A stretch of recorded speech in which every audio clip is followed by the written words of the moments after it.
Okay folks, today's problem is diagnosing an intermittent start on my Z car. I've had this since day one really, and it would sometimes start, sometimes not start, and I never really properly diagnosed it. I just did like what a lot of people do and just made some assumptions and tried to fix some things. It wasn't, and it seemed that sometimes it'd work and sometimes it wouldn't, but that's the nature of an intermittent problem. Intermittent problems are the most difficult kind to find and resolve because of their very nature intermittent. You have to catch them when they're malfunctioning. I tried to catch various ignition power startup issues. I thought maybe when I was trying to start there was times when I wasn't getting power to the injectors or to the spark plugs. And I tried a variety of ways of trying to test that, but that was all live testing with it installed in the car. And the problem with that is you can't always duplicate the exact thing easily. That's causing a problem. But by removing the key switch starter, which I suspected might have been an issue, it allows me a lot more flexibility on testing this without having to do the engine crank or wondering what's going on or am I turning it just exactly right and all that. Just I wanted to get the switch out of the system and test it specifically. So, by the way, I did get a new one. These switches are cheap. They're about 40 bucks. That's for an OE Nissan. You might be able to get a cheaper aftermarket. But as long as OE stuff's available, I tend to go that route, even if it's a little more expensive, just because I feel it's probably better. Maybe not. Maybe be made by the same people. Who knows? Anyway, here's a diagram. And the issue I've been having is I wanted to test the start circuit because that's where it was having issues. It would not start. The engine would crank over. That means the starter motor would engage, but this engine would not literally start on its own. And that could either be fuel or spark, essentially. It has to be one of those two things if everything else is healthy. So what I'm going to do is I'm going to test these connections to see if I have continuity. I don't really care about these others because the accessories worked fine. Once the car started, it was in the on position. It always worked, only to start.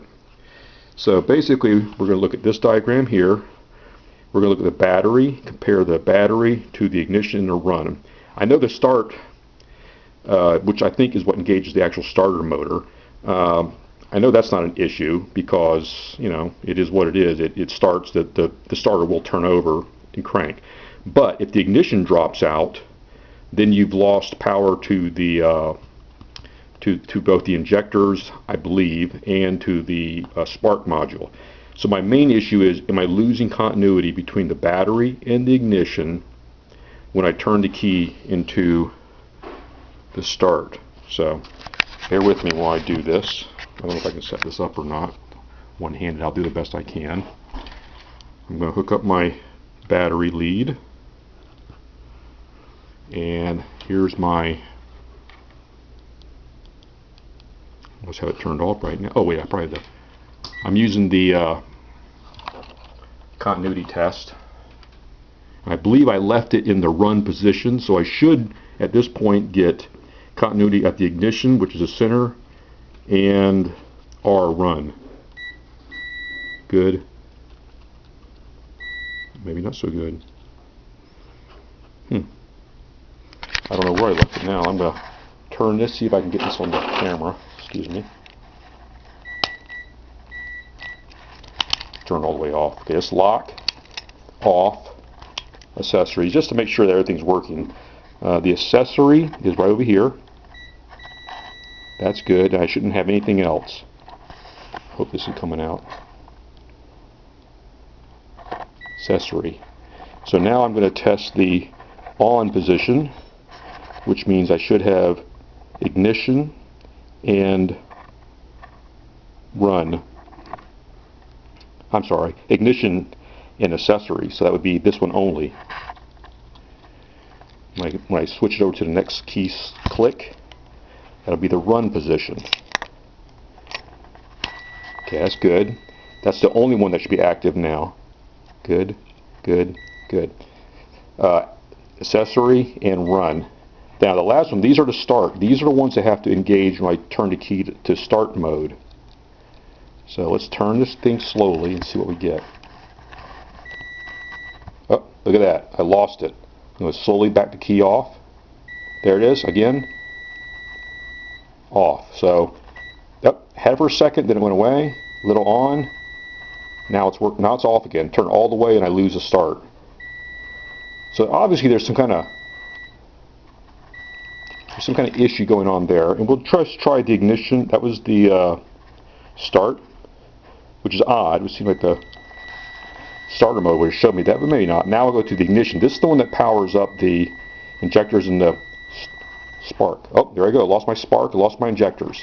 Okay, back off, on. There's on, off, on, off. So I had at least 2 dead spots to the ignition when I was cranking the engine over. Now I'm going to try one last one, the run. I'm sorry, this is the R, which is not the ignition, but anyway. This one also only engages on the start. Let's hear how it goes. I think this is what actually sends the enrichment signal to the ECU. I'm not positive, but let's see what it does. Again, as soon as I crank the start, we should hear the tone. Good tone. Oh, lost it. Oop, right there, no tone. No tone. So, a lot of dead spots on this switch. And presumably that would account for why I've been getting so much intermittent stuff. But anyway, I put in the bottom line is I did not test the new switch the same way. I probably should have, but I got in a hurry. I just wanted to plug it in. It was such an easy thing to replace. Just went and did it. Car started right up. No issues whatsoever. Of course, it does that also another time. So the key is, will it start up from now on without any issues? Only time will tell. I'm not about ready to pull the switch out just to test it. Probably should have, my bad. Anyway, if your car is having issues of starting, at least a Z car, and it's distributing and it's exhibiting the characteristics of a, it turn the engine over, the starter motor will engage, but the engine won't fire off, and as soon as you release the key, it goes back and it starts. Consider your switch. That's all for now. Thanks.